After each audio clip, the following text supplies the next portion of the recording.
Oui, on va recevoir notre invité avec le concours des auteurs, Milia Chanchou, Donald Jessep et Colin Sonchon, qui crée Projet Photo, Joseph Photo, son nom de producteur, qui a son tour un producteur qui s'appelle Emmanuel Chatué, qui est également produit par ce qu'on appelle nommément le producteur du producteur du producteur. Il est c'est la hiérarchie suprême, il est président des Canals d'Or.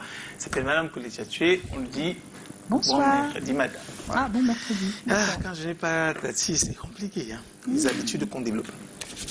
On reçoit le docteur Catherine Takala, voilà, biologiste, infectiologue et entrepreneur, et surtout auteur de l'œuvre Au-delà des défis de la vie. Une préface du docteur Raoul Djinou. Ouais. Yeah. C'est bien.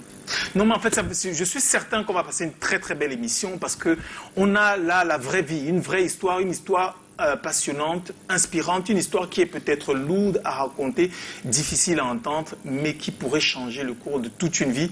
L'histoire justement du docteur Catherine Takala. Donc toute petite d'abord, docteur Catherine, vous êtes studieuse, travailleuse, éclairée, vous avez tout pour que l'on pense que vous serez demain un leader comme vous voulez exactement votre papa, Taboué Paula, qui lui était un entrepreneur dans le génie civil. Vous avez fait de très bonnes études.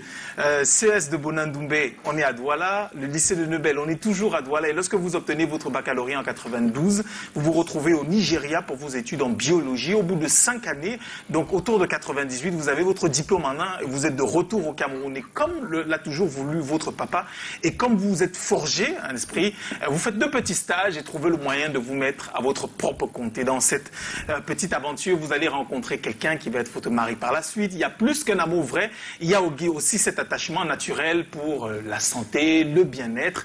Il est infirmier et vous êtes biologiste. Vous allez vous perfectionner un peu plus tard en infectiologie, en cosmétologie, et vous allez ensemble monter un magnifique projet, principalement celui de Afrique Labo. Et c'est justement dans le tournant de la construction de ce projet-là que va se produire un élément déterminant dans toute votre vie. On est en juin, on est l'année 2002, et vous êtes en chemin entre Douala et Yaoundé pour aller finaliser tout ce qu'il y a d'administratif autour de ce projet. Et intervient cet accident dont vous allez garder des séquelles, vous et votre mari, à vie. Donc à ce moment, on a le choix, soit on sombre dans la dépression, soit on pleure, on s'oublie, on meurt même, soit on trouve le moyen de s'accrocher à la vie, de remonter et de se maintenir. À ce moment, Lionel est déjà né et il a 1 an.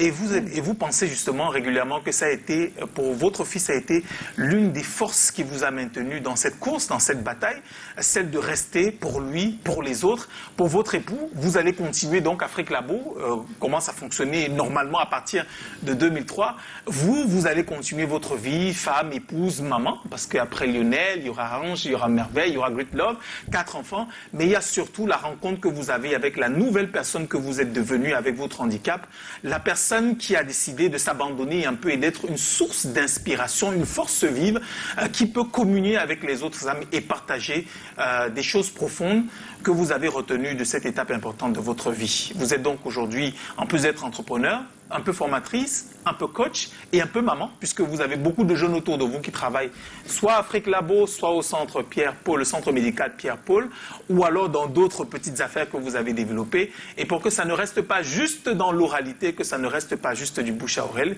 vous avez décidé d'écrire. Écrire vous a peut-être aussi cicatrisé de toutes ces peines. Écrire vous permet aussi de transmettre finalement tout ce que vous avez tiré de cette étape difficile de la vie et que vous continuez d'écrire de toute façon. Et l'œuvre est là depuis, au-delà des défis de la vie. Je pense qu'on va s'appuyer sur cette œuvre-là pour parler de ce que vous avez été, de ce que vous êtes et ce que vous allez rester. Comment est-ce que votre parcours et votre chemin peut changer le destin de ceux qui nous regardent.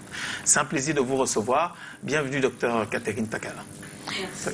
Merci à tout le monde sur le plateau et bonjour à tous.